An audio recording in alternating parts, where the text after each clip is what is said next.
During the course of his teaching, Jesus would say, "Look out for the scholars who like to parade around in long robes and insist on being addressed properly in the marketplaces and prefer important seats in the synagogues and the best couches at banquets. They are the ones who prey on widows and their families and recite long prayers just to put on airs. These people will get a stiff sentence." And he would sit across from the treasury and observe the crowd dropping money into the collection box. And many wealthy people would drop in large amounts. Then one poor widow came and put in 2 small coins, which is a pittance. And he motioned his disciples over and said to them, "I swear to you, this poor widow has contributed more than all those who dropped something into the collection box. After all, they were donating out of their surplus, whereas she, out of her poverty, was contributing all she had, her entire livelihood." There are, of course, other definitions of duty, but these are the 2 that I'm interested in and will get to shortly. First, a look at the gospel lesson. The translation has 2 paragraphs. I will take each in turn. In the first paragraph, Mark hears Jesus warning against certain scholars who seem to have an attitude problem. It's the kind of hazard one runs into when one meditates on self-importance. It's easy to read here that these scholars are religious, but that's not necessarily the case. Secular scholars would also face the same temptation. Having a unique skill set, in this case being able to read and write when most people in the culture could not, automatically sets one apart and opens access to those in power. It's very easy to see how such a person could develop an attitude and neglect one's duty in the first sense of the word. Each of us has a moral duty to care for other human beings. Whenever we think we are more important than others, we diminish their humanity. Mark puts this diminishing in the context of preying on widows and their families. In that, he has captured Jesus' compassion for people on the margins of society. In the second paragraph, Mark draws upon his Greek tradition.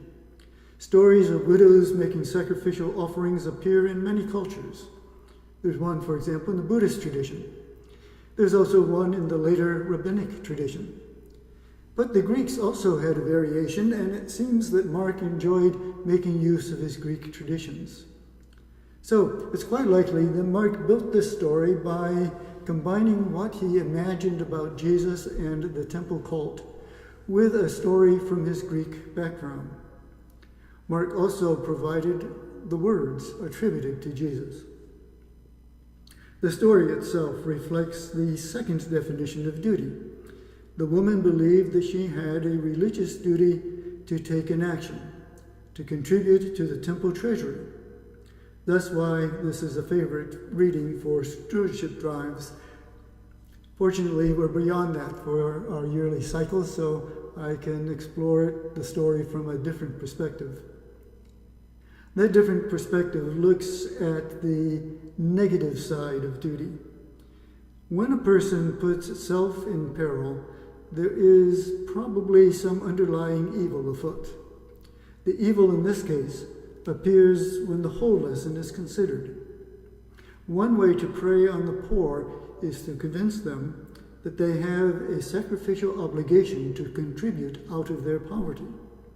In this case, it's incumbent on the arbiters of tradition to offer alternative channels for fulfilling religious duties, channels that respect the human dignity of individuals by allowing them to fully participate without embarrassment or endangering their livelihood.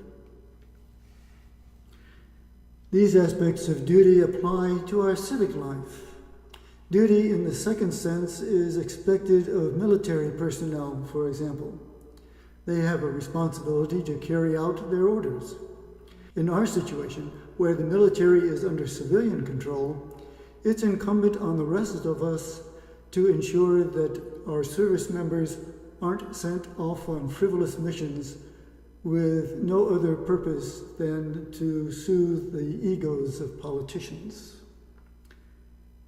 We also are duty-bound to ensure returning veterans receive the medical and emotional care they need to cope with wartime experiences. Then there is the larger duty to exercise our rights by participating in the democratic process. One way to honor the service of our military personnel is to vote for stable leadership. Another way to honor them is to work for policies that don't create more veterans.